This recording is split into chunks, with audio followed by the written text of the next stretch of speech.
Bom dia. Merci, Président Lula. Vous êtes à la fois président du Brésil, 200 millions d'habitants, plus de 200 millions, figure des grandes nations du Sud, figure de la gauche mondiale, et président du marché commun du Sud, le Mercosur. Pour l'instant, vous n'avez pas convaincu le président Macron que l'Europe signe avec le Mercosur. Bon, théoriquement, l'accord va être signé entre l'Europe et le Mercosur. Je vais assurer le 6 juillet la présidence du Mercosur. Mon mandat sera de 6 mois et je suis certain que nous allons conclure cet accord. Deuxièmement, Ursula von der Leyen, qui est la responsable de ces négociations, a une procuration pour que la Commission signe l'accord. Par conséquent, ce n'est pas un pays à lui seul qui va refuser l'accord. Ce que j'ai dit au président Macron hier, c'est que nos divergences sont minimes, elles sont très petites. Et je comprends le discours ainsi que la défense des intérêts de la France. Mais c'est aussi important de dire que le Brésil n'a créé aucun problème pour le vin, pour le champagne ou les produits laitiers français. C'est une démonstration que si on se met ensemble et que l'on regarde les intérêts ainsi que la représentation des petits producteurs brésiliens et français, je pense que l'on pourra conclure l'accord. Je veux profiter de cet entretien pour dire au peuple français, en vous regardant dans les yeux, cet accord est bon pour la France. Il est bon pour le Brésil, pour les agriculteurs français et pour les agriculteurs brésiliens. Il est bon pour tout le monde. Mais l'UE et le Mercosur représentent 750 millions d'habitants et un PIB de 22 000 milliards de dollars. Mais attendez, Président Lula, ça veut dire que vous pouvez signer l'accord avec Madame von der Leyen, même si la France n'est pas d'accord à la fin? Je pense que c'est possible, mais je ne veux pas de cela. Je ne veux pas cela. Je veux faire en sorte que la France aussi soit embarquée dans cet accord. Et ce n'est possible que si les parties prenantes s'asseyent à la table des discussions et comprennent leurs divergences.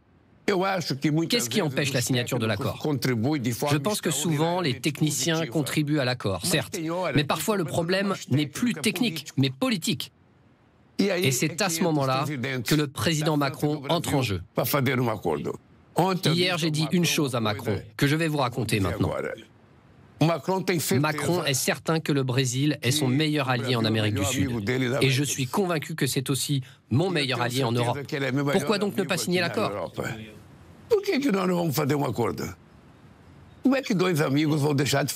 Les agriculteurs français ne sont pas d'accord pour l'instant. Mais on ne doit pas convaincre les agriculteurs, on doit juste discuter avec eux, c'est tout. Je veux juste comprendre où se trouve le problème. Comment les produits brésiliens et les produits français se retrouvent en compétition et vice-versa.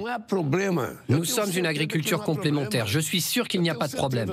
On va s'asseoir à la table des négociations et signer cet accord. Dites donc à Macron qu'on réunisse les agriculteurs autour d'une table et nous allons trouver une solution. Et l'accord sera conclu.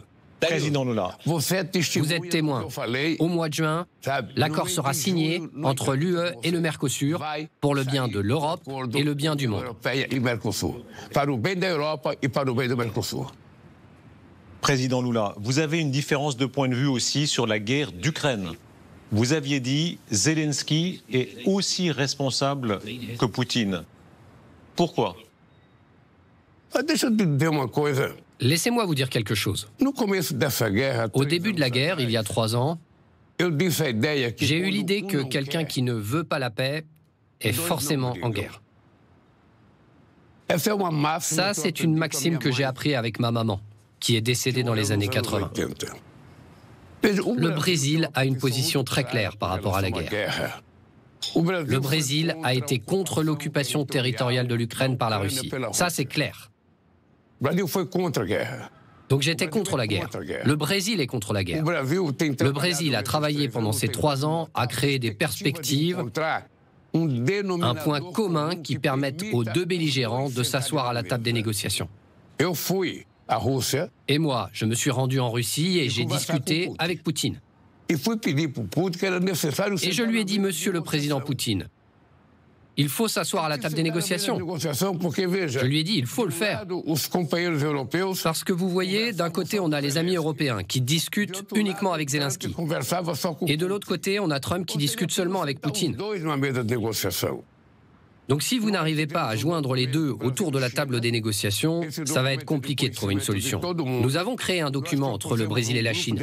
On a invité un groupe d'amis de 13 pays émergents pour s'asseoir et essayer de discuter d'un modèle de paix. Il faut commencer par un cessez-le-feu. Hier, j'ai dit à mon ami Macron qu'il fallait que l'ONU occupe de nouveau le rôle d'un organe plus politique. Gutiérrez, par exemple, il voulait se rendre en Ukraine et leur dire « Qu'est-ce que vous voulez pour mettre fin à la guerre ?» Il fait la même chose en Russie. « Qu'est-ce que vous voulez pour mettre fin à la guerre ?» Et sur cette base, il monte un groupe d'amis de pays intéressés par la paix, respectés par Poutine et par Zelensky, et ces pays vont construire une proposition d'accord de paix. Mais, Président Lula, on ne peut pas rester sans discuter. Pour l'instant, on est très loin de ça. Au contraire, il y a les opérations des Ukrainiens en Russie, il y a les frappes très dures des Russes contre les civils ukrainiens. Alors, est-ce que vous craignez une escalade militaire, même nucléaire? J'ai un souci avec les dépenses militaires. Je vais vous dire une chose, avant de répondre à votre question. Lorsque j'ai quitté la Russie, je me suis rendu en Chine et je me suis entretenu avec Xi Jinping. Je suis revenu au Brésil en passant par Moscou. Et à l'aéroport de Moscou, j'ai appelé le président Poutine. Donc j'ai fait un appel pour qu'il se présente à Istanbul pour participer aux négociations, pour faire passer l'idée à la communauté internationale qu'il veut la paix, qu'il veut la paix et qu'il veut un cessez-le-feu. Il faut faire des gestes pour qu'on commence à croire que l'autre côté veut la paix. Alors attendez, Président, est-ce que le président Poutine fait une erreur, selon vous maintenant, de ne pas saisir l'occasion du cessez-le-feu? Oui, je le crois. Oui, je crois que c'est important d'avoir un cessez-le-feu, de s'asseoir à la table des négociations, parce que ce n'est qu'ainsi, ce n'est qu'à la table des négociations qu'on va trouver un accord. Théoriquement, tout le monde sait ce qui va se passer. Si tout le monde sait ce qui va se passer, c'est un secret de polichinelle.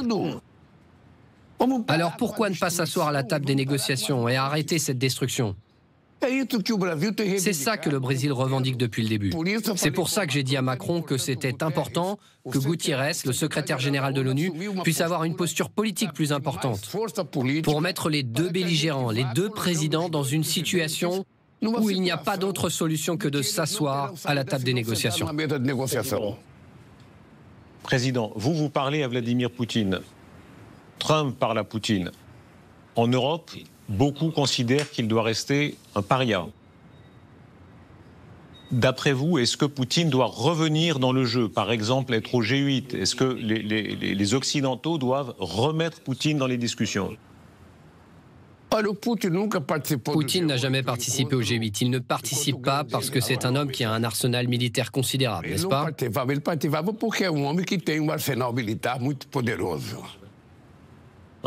Je pense même que le Brésil devrait être au G8 parce que c'est la 8e économie du monde. Ah, vous voulez aller au G8 aussi? C'est le G9. Le Brésil a été même la 6e économie du monde n'a pas été invitée. C'est un club sélectif de toute façon, des pays dominateurs. Et la Chine ne participe pas, par exemple. C'est la 2e économie du monde. Attendez, Président Lula. Est-ce que vous êtes en train de dire... Attendez. Ils sont triés sur le volet. L'économie du Brésil va s'accroître. Je ne pense pas que Poutine puisse revenir. L'ONU, c'est le centre de décision accordé par les pays après la Deuxième Guerre mondiale. L'ONU a eu la force de créer l'État d'Israël, par exemple.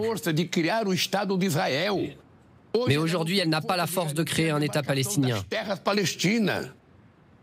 Il faut changer l'ONU en une gouvernance mondiale très sérieuse. Une gouvernance mondiale qui intègre le continent africain, latino-américain, le Moyen-Orient, l'Allemagne, l'Inde, le Japon. Vous savez, il faut donner de la force pour que l'ONU et son pouvoir de décision influencent la géopolitique. Aujourd'hui, l'ONU n'est respectée par personne.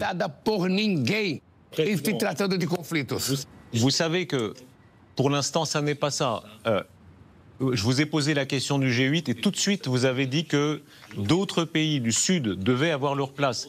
Est-ce qu'on est le moment, selon vous, où l'Occident doit comprendre qu'il n'est pas seul, qu'il est moins dominant qu'avant? Monsieur Darius, je vais vous dire les choses très sincèrement. Les gens doivent comprendre une chose très sérieuse. La géographie politique et économique de 2025, ce n'est plus la même que celle de 1945. Le monde a changé. Et il est normal que ce monde soit représenté politiquement. Aujourd'hui, la chose la plus importante, c'est le G20 et les BRICS. Maintenant, la moitié des BRICS est membre du G8. Et la moitié du G20 fait partie des BRICS. Aujourd'hui, le Sud global représente plus de la moitié de la population mondiale. Elle représente 40% du PIB mondial. Il faut que les gens prennent au sérieux ces changements dans le monde économique pour réorganiser les institutions multilatérales. Elles sont la garantie du renforcement de la paix.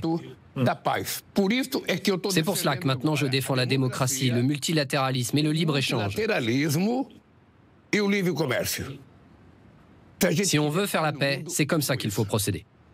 Président Lula, les États-Unis, la première puissance du monde, on assiste à cette chose incroyable depuis quelques heures. L'homme le plus puissant du monde, Trump, et l'homme le plus riche du monde, Musk, qui se battent comme deux adolescents dans une cour de récréation. Quelle leçon vous tirez de ça? Vous avez vu ce que j'ai dit par rapport au football de maintenant. Gouverner, ça revient au même. Oui, vous dites le collectif du Paris Saint-Germain a mieux marché que les grands égaux. Parce que les décisions doivent être collectives. Si Trump veut mettre fin au multilatéralisme, il ne va pas y parvenir. C'est important de savoir qu'il n'y a pas d'aboutissement pour un pays seul. Trump a été élu pour gouverner les États-Unis, point barre. Il a le droit de le faire, parce que c'est le peuple qui l'a élu. Mais personne ne l'a choisi pour être le président du monde ou être le gendarme du monde.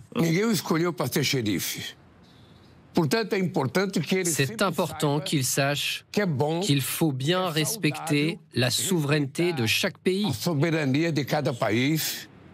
respecter le multilatéralisme, qui s'est renforcé après la Deuxième Guerre mondiale et qui a gardé le monde en croissance et en développement, et qui a créé l'état du bien-être social dans toute l'Europe. Mais ça veut dire quoi? Pour vous, Trump, Musk sont-ils dangereux pour l'équilibre du monde? Je pense que les décisions de Trump, parfois, sont... Il prend une décision, il revient en arrière. Après, il en prend une autre. Je pense qu'il n'est pas seul.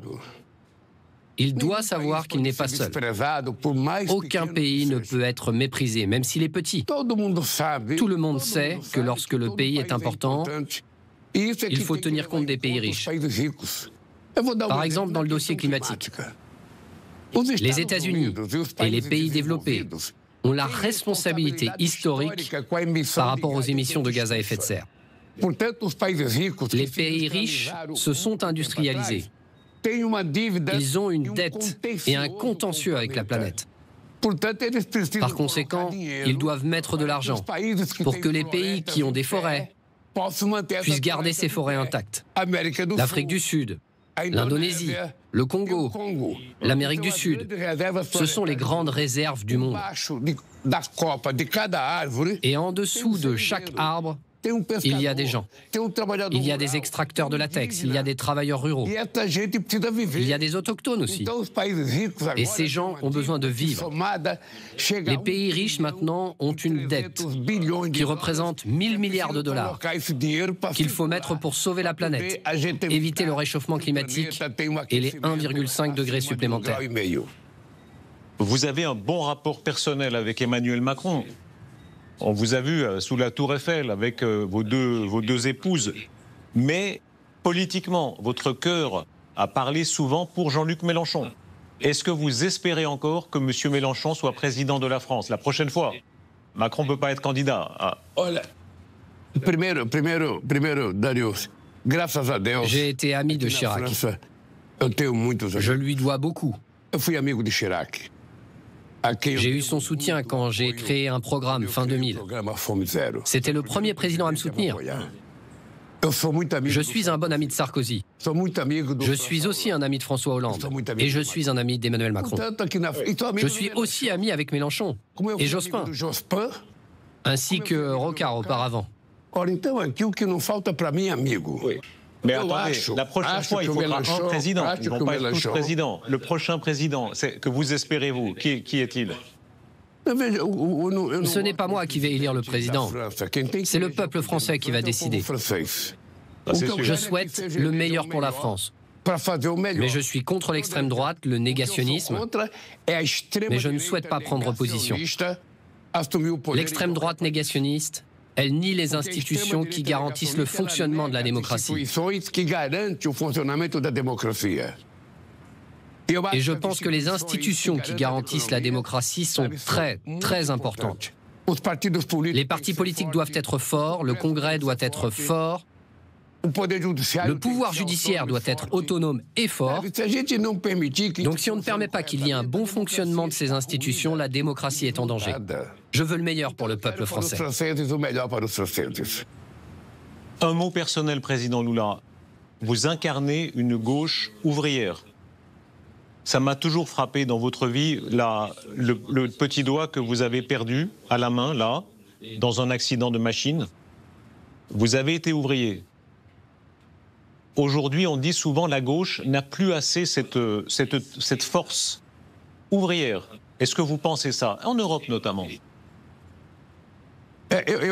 Oui, je pense que le monde du travail a beaucoup changé. Le secteur des services a connu une très grande croissance. Et aujourd'hui, les jeunes gens ne voient plus d'intérêt dans une journée de travail de 8 heures dans une usine, avec un chef, avec un travail à la chaîne. Ils veulent plus de flexibilité dans la journée de travail. Le mouvement syndical est aussi affaibli de nos jours. Je pense que le monde des années 80 est très différent de celui de 2025. Le peuple doit faire de la politique. J'ai un message pour la jeunesse. Si vous vous réveillez et que vous ne croyez en rien, il faut croire au moins dans la politique. Faites de la politique. Parce que la politique, c'est la seule possibilité de changer la vie des gens. Il n'y a pas d'autre hypothèse. L'autre hypothèse, c'est l'autoritarisme qui n'intéresse personne. C'est la troisième fois que je vous vois. Vous m'aviez dit Jésus était le premier socialiste. Oui. Oui, personne n'est plus socialiste que Jésus. Personne n'a autant défendu les plus pauvres, les plus opprimés que Jésus. C'est pour ça qu'il a été crucifié. C'est la deuxième fois que je suis à la tête du Brésil. Et je suis en train de redresser le Brésil une nouvelle fois. En 2014, on a éradiqué la faim au Brésil.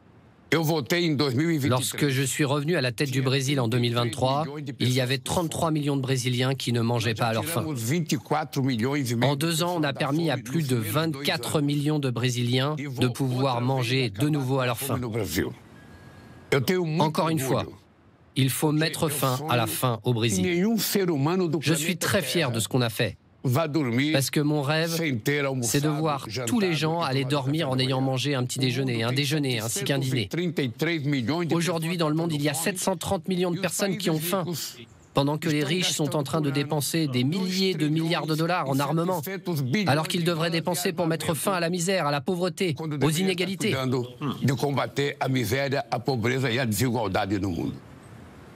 Un mot, s'il vous plaît, encore sur Gaza, sur Israël. Vous savez que dans quelques jours se posera la question pour la France de reconnaître ou non un État palestinien. Vous l'avez fait, le Brésil a reconnu un État palestinien. Expliquez aux Français, de votre point de vue, qu'est-ce que ça changerait? Pourquoi, selon vous, la France devrait reconnaître un État palestinien? Car cela serait un geste politique d'une ampleur extraordinaire de la part de la France. Parce que c'est un pays qui a fait une révolution. La fraternité, la solidarité. Un pays qui ne peut pas être d'accord avec le génocide qui est en cours à Gaza. Ce n'est pas une guerre. C'est un génocide. Des femmes, des enfants sont les grandes victimes de l'armée israélienne. Je pense que même le peuple juif ne veut plus de la guerre. Il en est fatigué. On doit créer l'État palestinien. Que les territoires démarqués en 1967 soient garantis par l'ONU pour qu'il y ait un territoire palestinien. Bien sûr, mais vous savez, Président Lula, vous savez que pour l'instant, c'est le Hamas terroriste qui tient les territoires palestiniens, surtout Gaza. Beaucoup de Français vous diront, on leur fait un cadeau. Je ne sais pas qui commande ou qui tient la situation à Gaza. Ce que je sais, c'est qu'il y a plus de femmes et d'enfants palestiniens tués que de membres du Hamas. C'est ce que je sais. Donc c'est la majorité des victimes qui ne sont pas des terroristes. Le même jour où il y a eu l'attaque à Washington et où 2 Juifs sont morts, il y a 2 enfants palestiniens à Gaza qui sont morts, alors qu'ils étaient en train de porter des sacs de farine pour manger. Vous voyez ça? Ce n'est pas une guerre, c'est un génocide. On a besoin de mettre fin à tout cela. Et on a besoin d'avoir un cessez-le-feu. Pour trouver un aboutissement, une solution, il faut créer un État palestinien et ne pas détruire Gaza.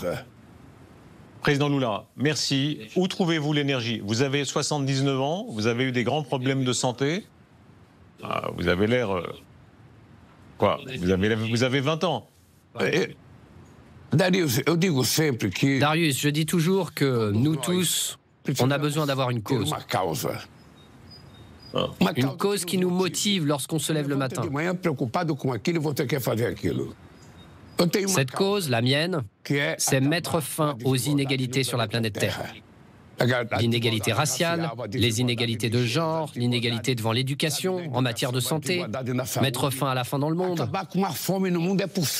Dans ce monde, justement, il y a assez de ressources pour nourrir tout le monde. Mais ces aliments n'arrivent pas à ceux qui en ont le plus besoin. C'est beaucoup plus facile de faire la guerre que de mettre fin à un conflit. C'est pour cela que je suis favorable à une négociation. Comme nous deux actuellement. Nous ne sommes pas en train de tout détruire, nous ne faisons pas la guerre, nous sommes simplement en train de discuter, c'est tout. Poutine et Zelensky doivent faire la même chose. Oui, c'est ça, une table comme ça. Une table comme ça, avec la même distance, où on peut se taper comme ça. Oui, c'est ça, une table. Poutine mettra ses papiers ici, Zelensky fera pareil. Mais au moment de la fin de cette guerre, on va reconstruire l'Ukraine, la Russie. Mais les vies humaines, vous ne pouvez pas les récupérer. C'est pourquoi c'est une folie de continuer cette guerre. Je suis un homme de paix. Merci, Président Lula. Merci beaucoup. Obrigado. Obrigado, Dario. Merci beaucoup. Merci. Merci.